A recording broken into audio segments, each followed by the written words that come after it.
Hi అందరికీ ఈరోజు నేను చాలా క్రిస్పీగా టేస్టీగా ఉండే ఉల్లిపాయ పకోడీ చేసి చూపిస్తాను. ముందుగా ఉల్లిపాయని పచ్చిమిర్చి కట్ చేసి పక్కన పెట్టుకోవాలి. అందులో కొంచెం వాము కూడా వేసుకోవాలి.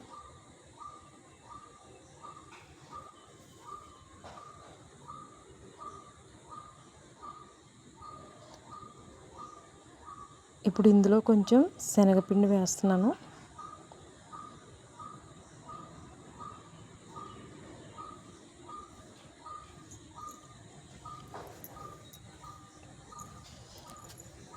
క్రిస్పీగా రావడానికి కొంచెం బియ్యం పిండి కూడా వేస్తున్నాను.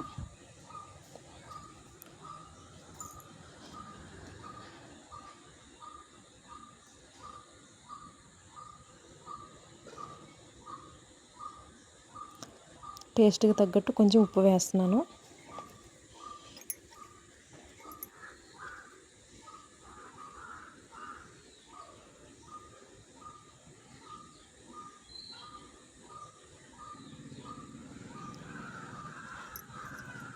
ఇవన్నీ ఒకసారి బాగా కలుపుకోవాలి. ఇవన్నీ ఒకసారి బాగా కలుపుకొని మనకి ఎంత వాటర్ అయితే పడుతుందో చూసుకొని వాటర్ యాడ్ చేసుకుందాం. వాటర్ పెద్దగా ఎక్కువగా పట్టదు, కొంచెమే పడుతుంది.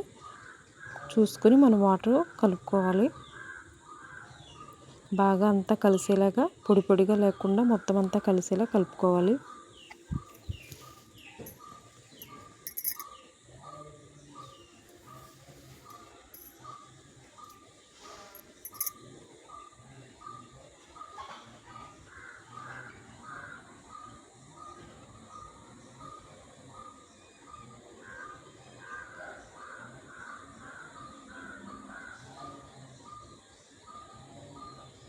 ఈ కలిపి పెట్టుకున్న మిశ్రమాన్ని పక్కన పెట్టుకుందాం. ఇప్పుడు స్టవ్ ఆన్ చేసుకొని ఒక కడాయి పెట్టుకొని అందులో ఆయిల్ వేడి చేసుకుందాం. ఇప్పుడు ముందుగా రెడీ చేసుకున్న పిండిని పకోడీలా వేసుకుందాం.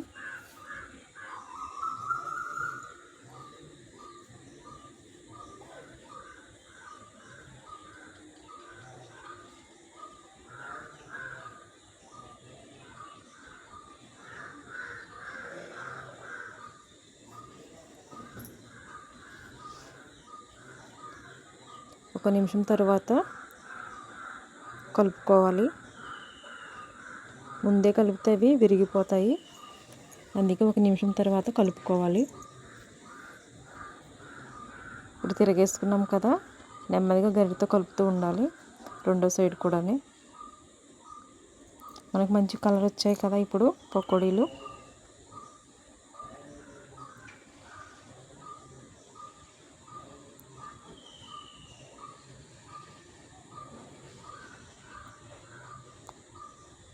వీటన్నిటి ఇప్పుడు మనం ఒక ప్లేట్లోకి తీసుకుందాం. చూసారు కదా, ఎంతో టేస్టీగా ఉండే ఉల్లిపాయ పకోడీ రెడీ అయింది. నా వీడియో మీకు నచ్చినట్లయితే చిన్న లైక్ చేసి నా ఛానల్ని సబ్స్క్రైబ్ చేయండి. Thank you for watching.